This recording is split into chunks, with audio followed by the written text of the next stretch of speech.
இந்த உண்மை சொல்றவங்க தெய்வத்துக்கு சமம்னு சொல்லுவாங்க. இவங்க ரெண்டு பேரும் மாறி மாறி உண்மையை சொல்றாங்க. ஃபர்ஸ்ட் நம்ம உதயநிதி ஸ்டாலின் வந்து எடப்பாடி பத்தி என்ன பேசியிருக்காங்கன்னு பார்க்கலாம். கீழே படுத்திருக்கிறது யாரும் தெரியுதா? இப்படிதாம்மா அவர் முதலமைச்சரான இந்த அனுபவம் எனக்கு கிடையாதுமா. இதுக்கு வந்து எடப்பாடி என்ன ரிப்ளை பண்ணியிருக்காருன்னு பார்க்கலாம். இன்றைக்கு திரு உதயநிதி அவர்களே இன்னைக்கு இந்த நாட்டுடைய துணை முதலமைச்சர்.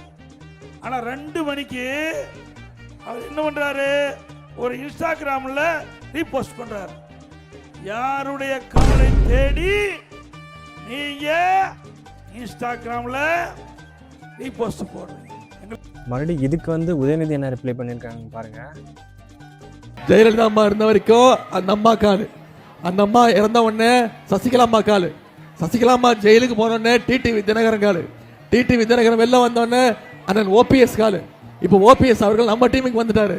அதனால இப்போ டெல்லிக்கு போய் அமித்ஷா மோடி காலை தான் பிடிச்சிட்டு தொங்குவேன்னு அங்கே தொங்கிட்டு இருக்கிறார் எடப்பாடி பழனிசாமி அவர்கள். அகைன் இதுக்கு எடப்பாடி என்ன ரிப்ளை பண்ணியிருக்காங்கன்னு பாருங்க. இன்னொன்று குட்டி வந்திருக்கு. இந்த கிராமத்தில் உங்களுக்கு தெரியும், நான்லாம் விவசாயி. அந்த வாழை மரம் போகும்போது இடக்கண்ணை முட்டும். அது மாதிரி ஒரு இடைச்சல் முட்டி ஒரு துணை முதலமைச்சர் இருக்கார். அவர் போடுற போட்டு கொஞ்ச நேரம் போடுறாரு.